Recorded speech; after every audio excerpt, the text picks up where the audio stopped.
कि पुरुषों को शारीरिक रूप से दंडित करने का सामर्थ्य स्त्रियों में नहीं होता। और मैं शाप भी नहीं दे सकती, क्योंकि यदि मैं शाप दूंगी तो अब तक जो भगवान को प्रसन्न करने के लिए, भगवान को प्राप्त करने के लिए जो हमने तपस्या करी है, मेरी तपस्या क्षीण हो गई।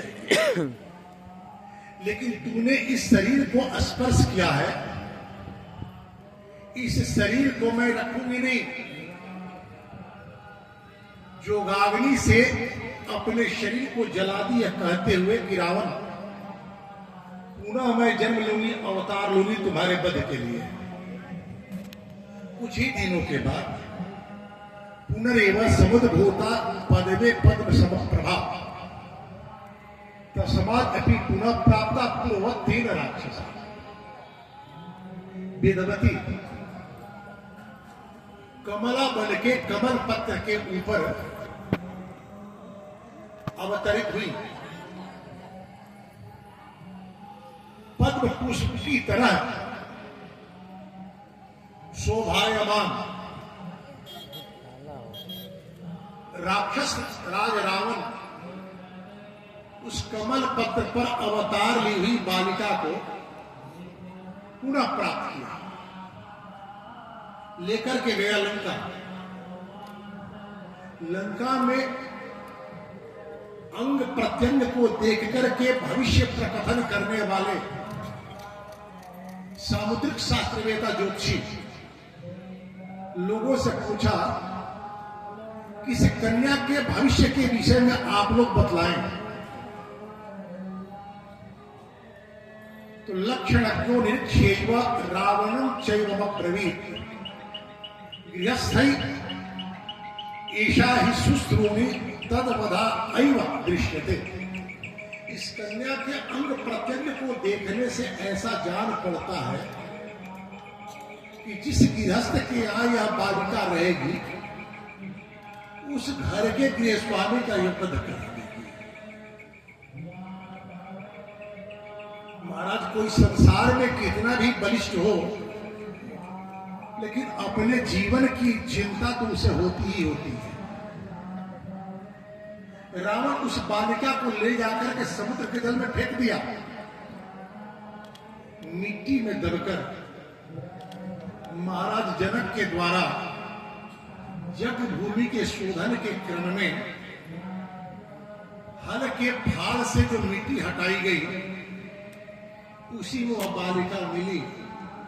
और महाराज जनक ने उस बालिका को अपनी औरस कन्या की तरह ही पाला। नाम रखा उन्होंने सीता।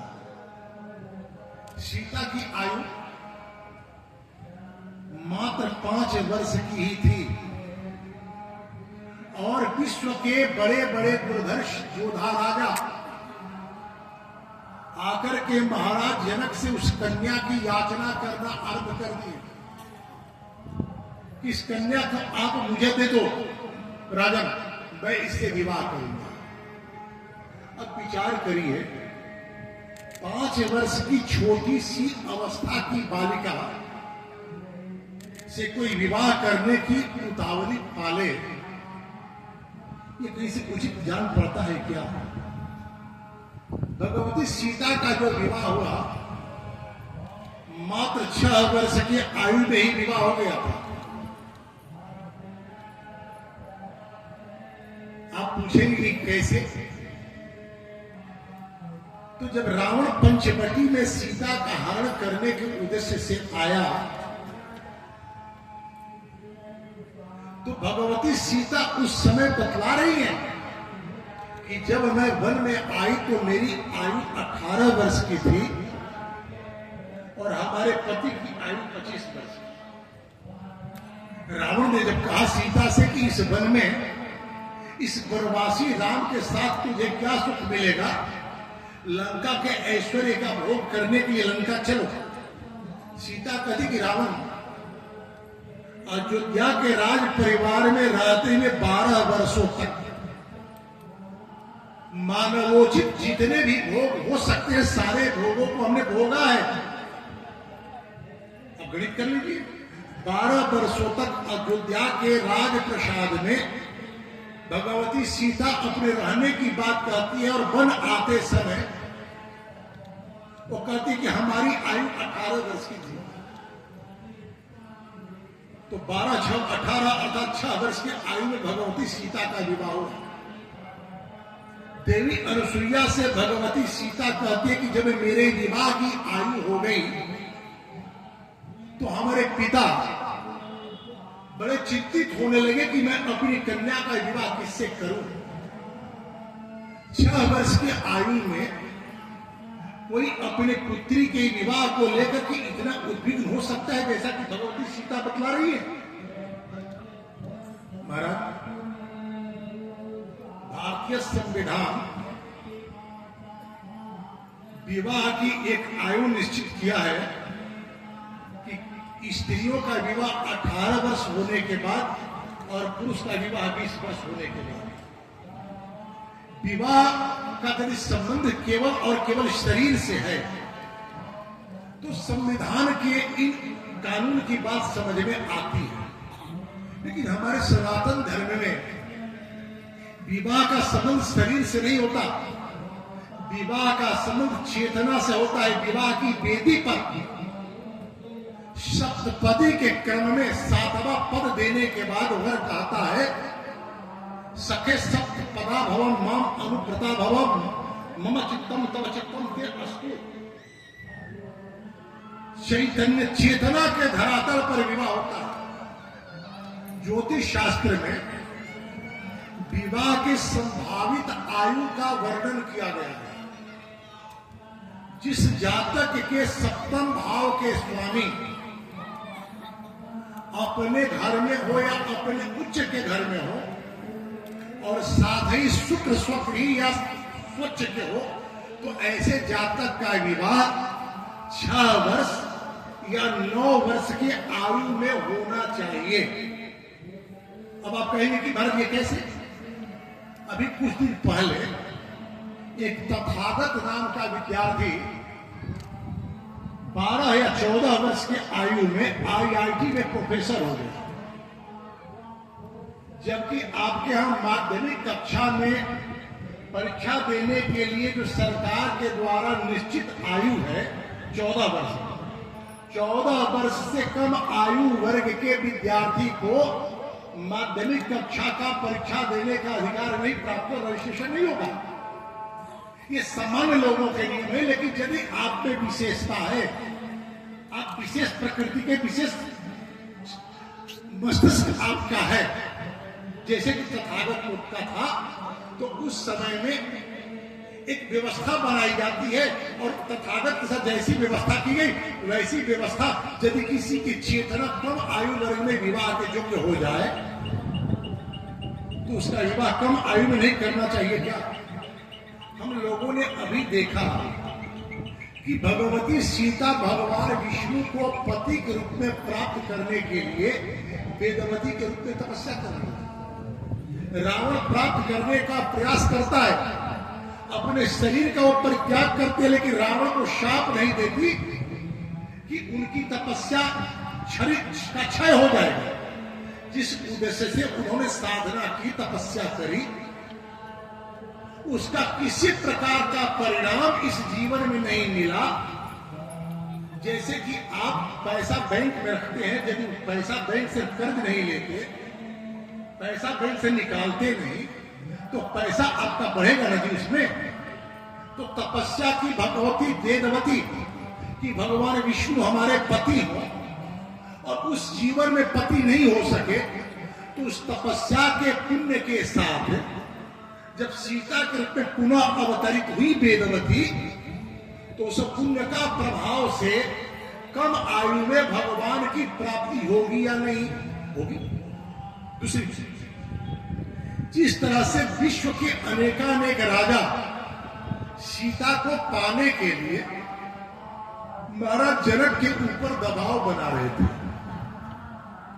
एक पिता का कर्तव्य होता है कि अपने पति के पुत्री के शील की रक्षा करते हुए उसका समय से विवाह कर दे। भारत भारत में बाल विवाह और रात्रिकालीन विवाह भारत के शास्त्रीय व्यवस्था में नहीं है। दुर्भाग्यवश भारत एक बार आक्रांत हुआ मुगलों के आतंक से, और ये हमारी बहु बेटियों को उठाना आरंभ कर दिए। तो हम रात्रि में छुप करके विवाह करने लगे। वह हमारी आपद स्थिति थी, आपद धर्म था। आज हम उस अवस्था में नहीं है। हमें पुनः अपने शास्त्र का अन्वेषण करना चाहिए और विवाह के संबंध में जो समय का विवाह करता होता है क्या? विवाह एक तरंग विज्ञान पर काम करता है। जिस समय में कोई पुरुष कोई कन्या के अंग का स्पर्श करता है विवाह के संभावनाओं के साथ, संकल्प के साथ, तो जिस भावना के साथ, जिस परिवेश परिस्थिति और समय में प्रथम स्पर्श किया जाता है, मनोवैज्ञानिक तरंग उठता है और वह जीवन पर्यंत प्रभावित करता है। जिन लोगों का विवाह हुआ है वे लोग जानते होंगे कि कन्यादान जब पानी ग्रहण किया जाता है तो हाथ कैसे रखा जाता है? लड़का के हाथ ऐसे रहता है और उस पर लड़की का हाथ ऐसे रखा जाता है, ऐसे नहीं रखा जाता। क्यों? ऐसे जैसे ही आप रखेंगे तो तरंग तरंगित हो जाएगा। तरंग के लिए जिस तरह से स्पर्श की आवश्यकता होती है, तो अंगुली का जो अग्रभाग है नीचे का, वहां से तरंग होता है। हम शीत और उष्णता का ही नहीं बल्कि किसी धारदार हथियार पर जब हम शान चढ़ाते हैं तो वह शान चढ़ गया, इसका अनुमान भी इस अंगुली के स्पर्श से ही करते हैं। इतना संवेदनशील यह अंग है। जो कठोर काट को शान चढ़ा हुआ धारदार हथियार काट सकता है, वह अंगुली को नहीं काटता, क्योंकि हमारी अंगुली संवेदनशील है। इस अंगुली के स्पर्श से पहली बार जब हम स्पर्श करते हैं तो तरंग हो जाता है। आज हमारे एक अपसंस्कृति आई है और हम अपने को विकसित कहने में, अभिजात कहने के लोभ में उस अपसंस्कृति को बड़े गौरव के साथ स्वीकार कर रहे हैं। क्या कहते हैं? Ring ceremony. भारत में एक बार बहुत पहले मेनका और विश्वामित्र की पुत्री, गणो ऋषि की पालित पुत्री शकुंतला का विवाह दुष्यंत से हुआ रिंग सेरेमनी के द्वारा। पश्चिम के देशों में जहां क्रिश्चियन संस्कृति है वहां पर सिंदूरदान नहीं होता विवाह में, रिंग सेरेमनी कर दिया गया, विवाह हो गया। क्योंकि जिस समय हम अंगूठी पहनाने के लिए वह अपनी वधू के अंगुली को पकड़ता है, वहीं से तरंग आरंभ हो जाता है। फिर सिंदूरदान का कोई अर्थ ही नहीं है। इस पर विचार करना होगा। तो भगवती सीता जो कह रही है देवी अनुसुईया से कि मेरी विवाह की जब आई हुई तो हमारे पिता चिंतित हो गए। क्यों चिंतित हो गए? अनेकानेक राजा आकर के महाराज जनक से उनकी पुत्री सीता को पत्नी बनाने के लिए मांगने लगे। उन्होंने देखा, महाराज जनक ने, कि भाई मैं अपनी पुत्री की रक्षा कैसे करूं? तो उन्होंने कहा कि मेरी पुत्री भूदेवी की पुत्री है और उनकी इच्छा है कि जो यह शिव के धनुष की प्रत्यंचा को चढ़ाएगा उसी के साथ विवाह होगा। एक बात विचारणीय है, वर और वधू दोनों के जीवन के संकल्प जब एक तरह के होते हैं तो संपूर्ण विषमता में भी परस्पर सहयोगी होते हैं। हम लोगों ने भगवान राम के अवतार के उपक्रम को जाना, महाराज अरण्य से लेकर के पुत्रेष्टि जग में ब्रह्मा से कर ब्राह्मणों के ऋषियों के प्रार्थना तक कि रावण के आतंक से मानव समाज को मुक्ति देने के लिए ही राम का अवतार हुआ। भगवती सीता के अवतार का उपक्रम हम लोगों ने जाना वेदवती से लेकर के अब तक कि रावण के वध के लिए भगवती वेदवती सीता के रूप में पुनः अवतरित हुई। तो नाम तो हो गया रामायण और सीता या चरितमृत। अब आगे हम देखेंगे पौलुस के वध की बात। भगवती सीता के विवाह के लिए महाराज जनक ने आए हुए राजाओं से यह कहकर के कि जो इस धनुष की प्रत्यंचा को चढ़ाएगा उसी से मैं अपनी पुत्री सीता का विवाह करूंगा। मानस में और वाल्मीकि रामायण में सीता स्वयंवर की कथा में थोड़ा अंतर है। मानस में सीता विवाह के लिए जो स्वयंवर का आयोजन है वह 1 दिवसीय है। 1 दिन में सारे राजाओं को आमंत्रित किया गया और सीता के स्वयंवर के शर्त के अनुसार राम ने धनुष की प्रत्यंचा चढ़ाई। वाल्मीकि रामायण में 1 दिवसीय आयोजन नहीं है। जो आया सीता की याचना करने के लिए उसी से महाराज जनक ने कहा कि प्रत्यंचा चढ़ा दे, सीता को लेकर।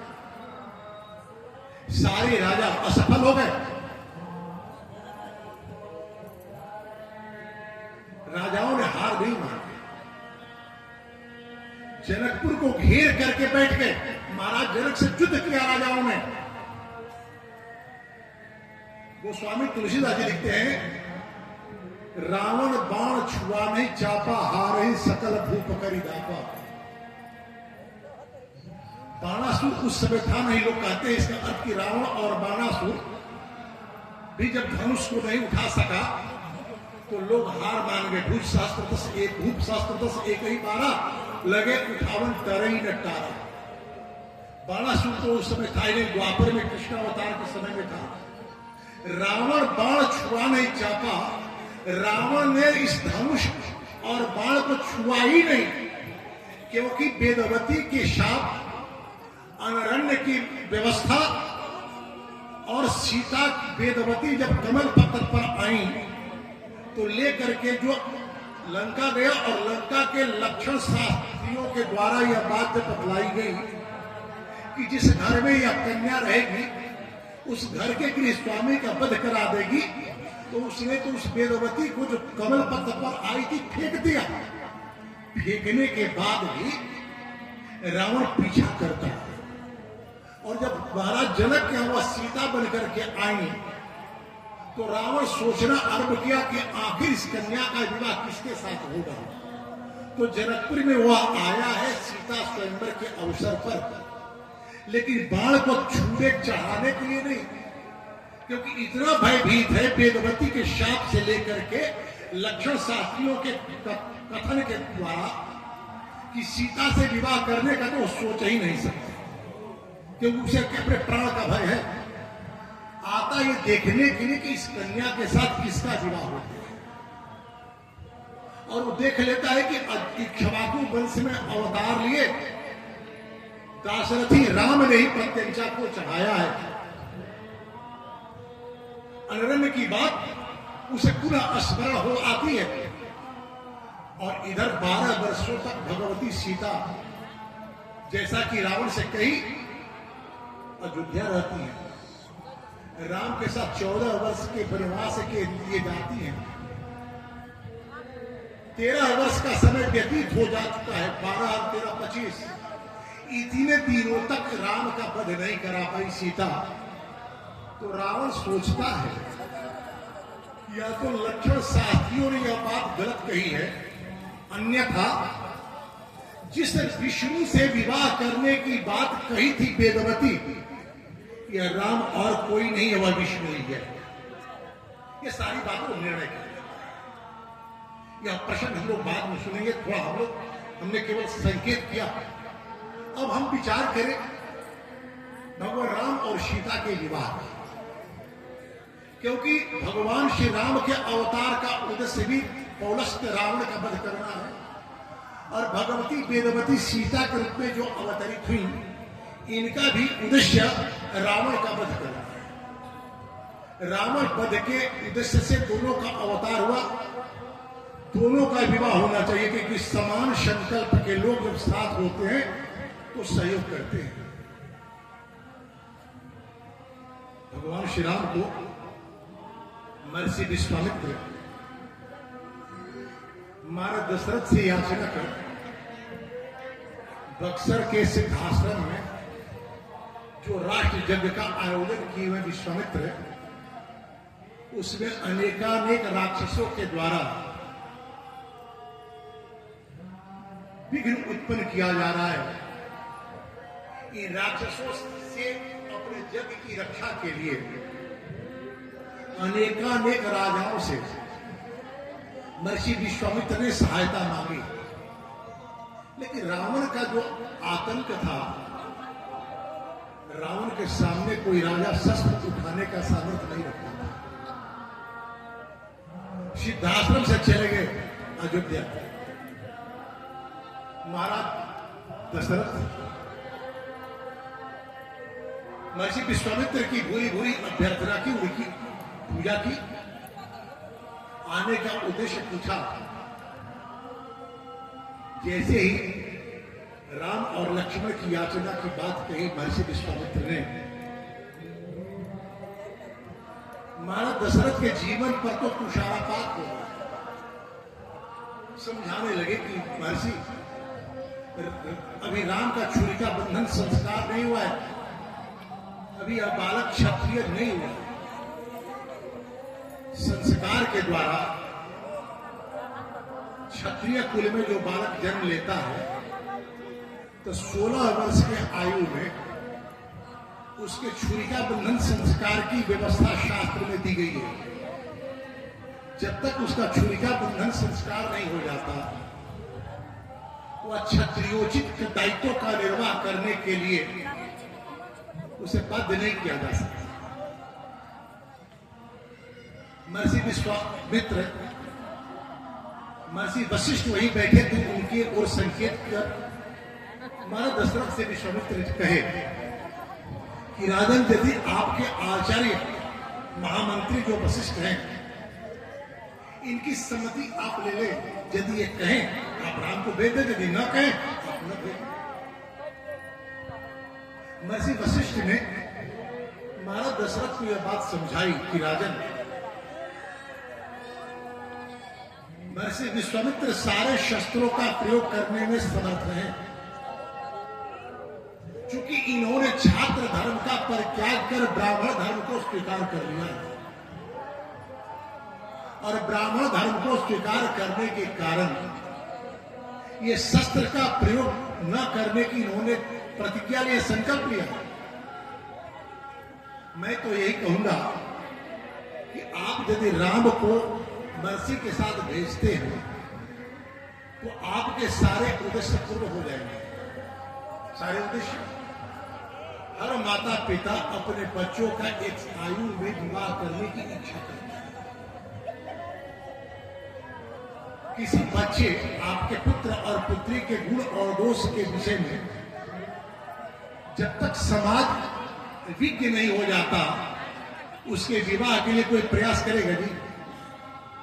महर्षि ने कहा कि राजन, विश्वामित्र के साथ ये जाएंगे तो राम के शौर्य से विश्व परिचित होगा, और आप जो विवाह का संकल्प कर रहे हैं, मन में विचार कर रहे हैं, तो पूर्ण हो जाएगा। महर्षि वशिष्ठ की आज्ञा में विश्वामित्र के साथ राम और लक्ष्मण को महाराज दशरथ विदा कर दिया। जैसा कि हम सभी जानते हैं, बड़े ही साल ढंग से भगवान राम ने विश्वामित्र के राष्ट्र यज्ञ की रक्षा करी।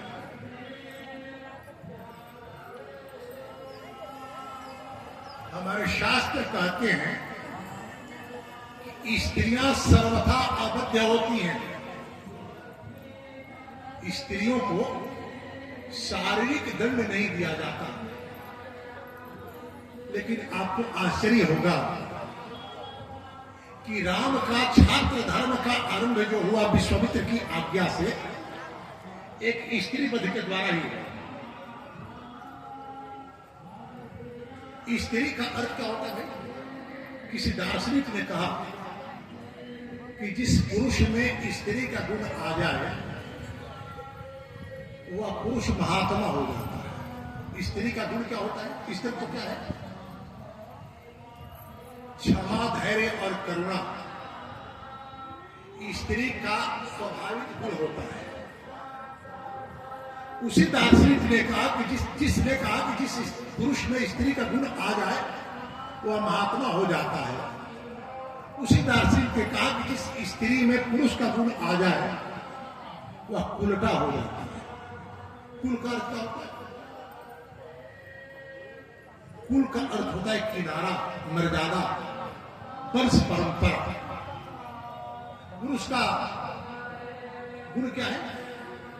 उसके भीतर परुषता होती है, कठोर होता है, आग्रही होता है। यह पुरुष का दोष नहीं है, यह पुरुष के स्वभाव है। यदि कोई स्त्री भी कठोर हो जाए, नृशंस हो जाए, निर्दयी हो जाए, तो जैसा कि कल हम लोगों ने जाना, दुःशीलम मात्र दोषे, कोई मां अपने स्त्री गुण का परित्याग कर अपने जीवन में पुरुष गुण को स्थान दे दे। ऋण करता पिता शत्रु माता च व्यभिचारिणी, रूपवती भार्या शत्रु शत्रु पुत्र पंडिता। जो पिता कर्ज लेकर जीवन के सुविधाओं को भोग कर सारा कर्ज अपने पुत्र के कंधों पर डाल करके इस धराधाम को छोड़कर चला जाता है, वह अपने पुत्र के लिए शत्रु जैसा होता है। और वह माता जो उल्टा होती है, जो स्त्री गुण का परित्याग कर पुरुष गुण को स्वीकार करती है, वह अपने पुत्र की हितैषिणी नहीं होती, शत्रु होती है। और आज तो सभी अपने घर में शत्रु को ही प्रश्रय देना चाहते हैं। नहीं जी, विवाह के समय में फोटो देखना और लड़की को देख करके छाटना, उसकी सुंदरता को ही तो देखने की परंपरा चल गई है। रूपवती भार्या शत्रु, शत्रु के साथ आप अपने जीवन को जोड़ रहे हैं और चाहते हैं कि हमारे जीवन का उत्कर्ष और जीवन की उन्नति और संभव है क्या? नीति कहती है कन्या या द्विगुणो वर, कन्या से वर को दूना होना चाहिए, रूप में, गुण में, सामर्थ्य में, ज्ञान में, आदि आदि। शत्रु पुत्र और पंडित और मूर्ख पुत्र जो होता है वह अपने माता पिता का शत्रु होता है। तो समान गुण धर्म के भगवती सीता और भगवान राम थे। भगवान राम को लेकर के विश्वामित्र जी अपने बक्सर के राष्ट्र यज्ञ की रक्षा की और लेकर के चले जनकपुर के लिए। रास्ते में अहिल्या का उद्धार करवाया महर्षि विश्वामित्र ने राम के द्वारा। जनकपुर जब गए और महाराज जनक के पुरोहित शतानंद जी महर्षि गौतम और अहल्या के पुत्र थे। जब उन्हें पता चला कि विश्वामित्र के साथ जो जनकपुर आए हुए हैं कौशल्यानंदन राम, इनके अनुग्रह से मेरे माता और पिता का जो संबंध था टूटा हुआ, वह पुनः एक हो गया। महर्षि विश्वामित्र अति महर्षि गौतम ने अहिल्या को एक व्यवस्था दी थी। अहिल्या से गलती हुई थी कि अहिल्या इंद्र के यौन आमंत्रण को अपने सौभाग्य के रूप में देखा और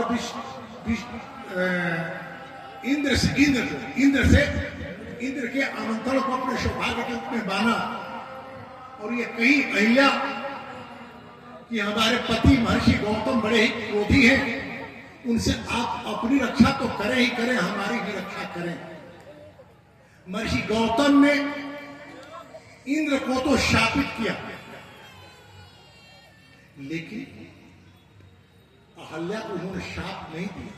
यह बात अलग है कि गोस्वामी जी लिखते हैं, मुनि शाप दिन न अतिबल कि न परम अनुग्रह नहीं, मैं माना शाप नहीं दिए, व्यवस्था दी कि जिस समाज के बीच में रहने के कारण आपके भीतर जो यह चारित्रिक दोष उत्पन्न हुआ है, उस समाज के लोगों से आप स्वयं को दूर रखें। जब प्रभु श्री राम आएंगे और आपके आतिथ्य को स्वीकार कर लेंगे, आपको मैं पूरा प्राप्त हो जाऊंगा। यह व्यवस्था उन्होंने क्यों दी, यह बात विचारनी है। दाम्पत्य जीवन की मर्यादा केवल इतनी ही नहीं है कि पति अपने पत्नी के जीवन जीने की आवश्यकताओं की आपूर्ति कर दे, बस नहीं। धर्मशास्त्र इतनी की ही अनुमति नहीं देता। दाम्पत्य जीवन की मर्यादा है कि पति और पत्नी दोनों एक दूसरे के भावनाओं का पूर्ण समादर करें। महर्षि गौतम और देवी अहल्या का जो विवाह हुआ, अभी एक शब्द चल रहा है नए परिवेश में, प्री वेडिंग। विवाह के पहले लड़का और लड़की दोनों साथ रह करके एक दूसरे को समझे। ये प्री वेडिंग कोई नई बात नहीं है। देवी अहल्या और महर्षि गौतम का भी प्री वेडिंग हुआ था। सूर्य तनया अहिल्या के सौंदर्य की चर्चा दूर दूर तक ख्यात थी। सूर्य के व्यस्ततम दिनचर्या के कारण अपने परिवार को सुरक्षा देने का दायित्व निभा नहीं रहे थे। और जिस घर में सुंदरी और युवती कन्या हो और उसके माता पिता की व्यस्तता हो, तो उसके बहुत से कुशल पूछने वाले लोग आने लगते हैं। उस समय भी लोग जाने लगे भगवान सूर्य के यहां कुशल छीन जाने। सूर्य ने देखा लोगों के भावनाओं को और अहिल्या की सुरक्षा के लिए गौतम क्या अपनी पुत्री को उन्होंने रख दिया। बहुत दिनों के बाद महर्षि गौतम सूर्य से मिले और कहे कि आपकी पुत्री की आयु विवाह जो हो चुकी है, उसका विवाह करें। सूर्य देव ने पूछा कि मेरी बेटी देखने में कैसी लगती है? गौतम जी ने कहा कि मैंने तो अब तक देखा ही नहीं है। सूर्य ने देखा कि ये कैसा व्यक्ति है जिसके घर में मैं अपनी पुत्री को रख छोड़ा हूं, इसने देखा ही नहीं। इससे बड़ा चरित्रवान कोई नहीं हो सकता। महाराज, किसी स्त्री को श्रृंगार के सारे आभरण आप दे दें और एक कमरे में रहने की सारी सुविधा दे दे, केवल आईना वहां पर न हो, तो वह सौंदर्य आभरण को पहन करके वह प्रसन्न होगी या नहीं होगी, आप पूछ सकते हैं। तो गौतम ने अपने जीवन के उन्नति के लिए जो एक पक्षीय दृष्टिकोण अपनाया, कुलपति थे, जिसे आश्रम के वह कुलपति थे, आचार्य थे, उस आश्रम के उन्नति में वह इतने अधिक दत्तचित हो गए कि देवी अहिल्या के मनोभावों की ओर उनकी दृष्टि गई ही नहीं। आज हम घर बनाते हैं, घर बनाते समय कुछ लोग अपराध करते हैं सांस्कृतिक रूप से। घर में आजकल एक कल्चर आया ओपन किचन का, नहीं होना चाहिए। घर के अंतःपुर में आपके यहां आने वाला हर व्यक्ति प्रवेश करे और आपका आतिथ्य ले, ऐसा नहीं होना चाहिए। महाराज गौतम की जो व्यवस्था थी, उस व्यवस्था में जो सहयोग कर रही थी अहिल्या, आए हुए अतिथियों की अभ्यर्थना करती थी। इंद्र की दृष्टि पड़ी, दोनों एक दूसरे को देखे, पसंद करिए, उसका परिणाम हुआ। ऐसी अहिल्या को पुनः महर्षि गौतम से मिलवाए। ये बात सदानंद जी जब जाने तो राम के शील, गुण और चरित्र, शौर्य उन्होंने महाराज जनक से सम्यक प्रकार से वर्णन किया।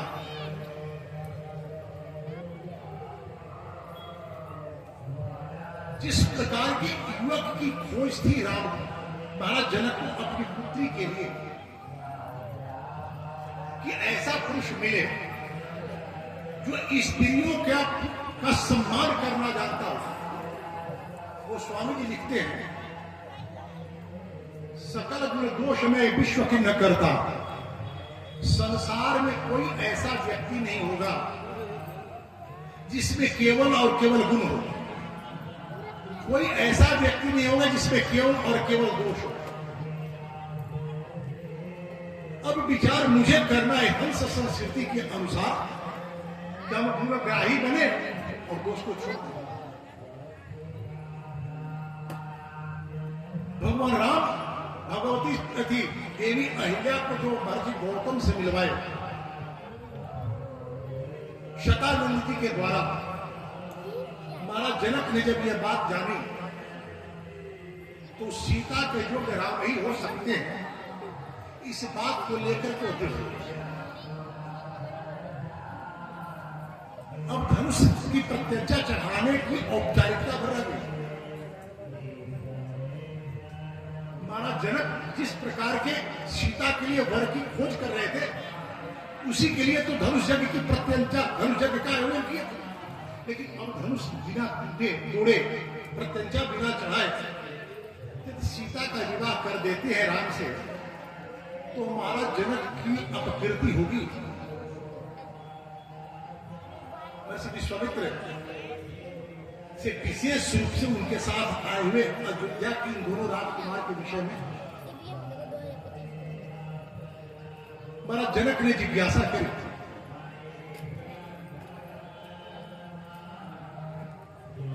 महर्षि विश्वामित्र ने कहा कि ये दोनों अयोध्या के राजकुमार हैं और हमारे यज्ञ की रक्षा इन्हीं ने की है। अर्थात राजन देखने में छोटे हैं नहीं। जिन राक्षसों के भय से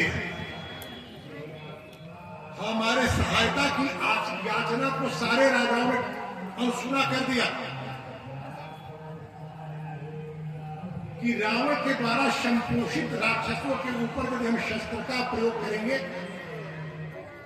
तो हमारे राज्य पर संकट आ जाएगा। महाराज ऐसे रावण संपोषित राक्षसों के ऊपर इन्होंने बिना किसी भय के अनायास शस्त्र का प्रयोग किया। अग्न्यास्त्र और मानवास्त्र का दोनों तरह के प्रयोग किया उन्होंने। सुबाहु को अग्न्यास्त्र का प्रयोग कर करके भगवान राम ने मार दिया, मारीच को मारा, बल्कि सागर के दक्षिण फेंक दिया कि तुम्हारा जो संरक्षक है रावण, जाकर बदला दो कि भारत की स्थिति अब बदल चुकी है, पहले वाली स्थिति नहीं है। महाराज अनरण्य ने जो बात कही थी उस बात को याद कर लो रावण, वह समय आ गया है तैयार। इतना बात सुनना था। महाराज जनक ने तो प्रतिज्ञा की थी कि धनुष की प्रत्यंचा को जो भी चढ़ाएगा उससे मैं अपनी पुत्री सीता का विवाह करूंगा। लेकिन यहाँ बहुत स्पष्ट कहते हैं, पुत्रों दशासेमो क्षत्रियो लोक विस्तृतौ दृष्टु कामो धनुश्रेष्ठम जदेत कोई तिष्ठति। जब विश्वामित्र कहते हैं कि राम और लक्ष्मण ये दोनों महाराज दशरथ के पुत्र हैं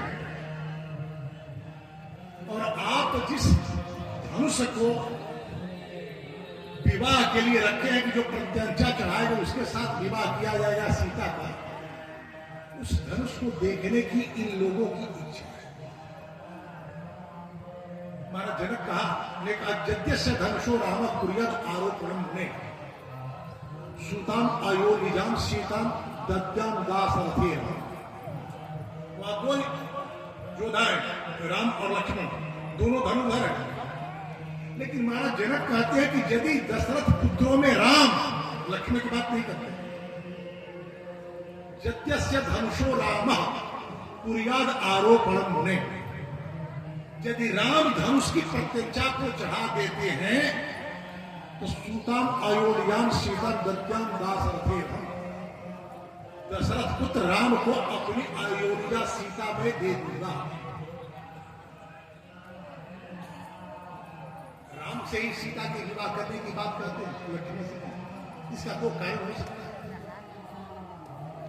एक शास्त्र की मर्यादा है कि बड़ा भाई के रहते छोटे भाई को विवाह नहीं करना चाहिए। बड़ा भाई यदि अविवाहित है, वैराग्य ले लिया, उसके भीतर किसी प्रकार के शारीरिक दोष है विवाह की दृष्टि से, ये बात अलग है। अन्यथा बड़े भाई की उपेक्षा करके छोटे भाई का विवाह पहले नहीं करना चाहिए, नहीं तो कुल दोष उत्पन्न होता है। एक कारण यह है। दूसरा कारण, देवी अहिल्या के उद्धार की बात राम के विषय में ही सतानंद जी ने बतलाई। सीता अयोनिजा है, अर्थात महाराज जनक और सुनैना की औरस कन्या नहीं है। विवाह करते समय कुल और गोत्र की जो मीमांसा की जाती है, उस मीमांसा की दृष्टि से सीता जो कि नहीं है। तीसरी बात, यदि रावण उस कमल पत्थर पर पाई हुई छोटी सी बालिका को लेकर जाता है और लंका के लक्षण शास्त्री बतलाते हैं कि जिस घर में अब कन्या रहेगी उस घर के गृह स्वामी का वध करा देगी, तो क्या जनक के विचार से वह लक्षण अछूते हैं? लक्षण को नहीं जान पाए जनक, क्या जानते हैं महाराज? क्योंकि जनक के यहां तो ज्ञान की चर्चा होती थी। लंका में कुछ लक्षण शास्त्री होंगे, महाराज जनक का तो राजप्रसाद, राजसभा एक से एक विद्वानों से भरा हुआ था। आप यहीं पर सोचने, आज हम लोग विवाह करते समय मंगला मंगली आदि न जाने कितना गणना दिखलाते हैं। गणना दिखलाने से कुछ होता नहीं। यदि किसी पुरुष की आयु परमायु कितनी हो? कलयुग में 125 वर्ष परमायु है। 60 वर्ष के बाद तो दीर्घायु हो जाता है। 100 वर्ष कोई जीता है। क्यों भाई? तो कलयुग की परिभाषा बतलाई गई है, अल्पायु और बहुत पशु। कलयुग में लोग बहुत पशु होते हैं, बहुत संततियां जन्म लेती हैं, लेकिन सारी संततियां अल्पायु होती हैं। विज्ञान की बड़ी प्रगति हुई महाराज, मृत्यु दर घटा है और आयु दर बढ़ा है। एक महानुभाव ने कहा कि महाराज कलयुग की जो आप परिभाषा बतला रहे हैं, अल्पायु और बहुत पशु, आज का विज्ञान से झुठला दिया। हमने पूछा कि एक बात बतलाइए भैया, जो गर्भपात कराया जाता है, भ्रूण हत्या जो हो रही है, डाटा बनाते समय उसकी चर्चा आप नहीं करेंगे क्या? बहुत सारे लोग आज भ्रूण हत्या करते रहे, भ्रूण हत्या नहीं करना चाहिए। शास्त्र की व्यवस्था है कि बड़े से बड़े पाप के विरुद्ध प्रायश्चित की व्यवस्था शास्त्रों में है, लेकिन यदि कोई भ्रूण हत्या करता है, करने में सहयोग करता है, परामर्श देता है, इन सारे लोगों को जो दोष लगता है, जो पाप लगता है, उस पाप का कोई प्रायश्चित नहीं है। और ऐसे लोगों के द्वारा दिया गया कव्य पितर स्वीकार नहीं करते, ऐसे लोगों के द्वारा दिया गया हव्य देवता स्वीकार नहीं करते, ऐसे लोगों के द्वारा दिया गया हंतकार अतिथि स्वीकार नहीं करते। आज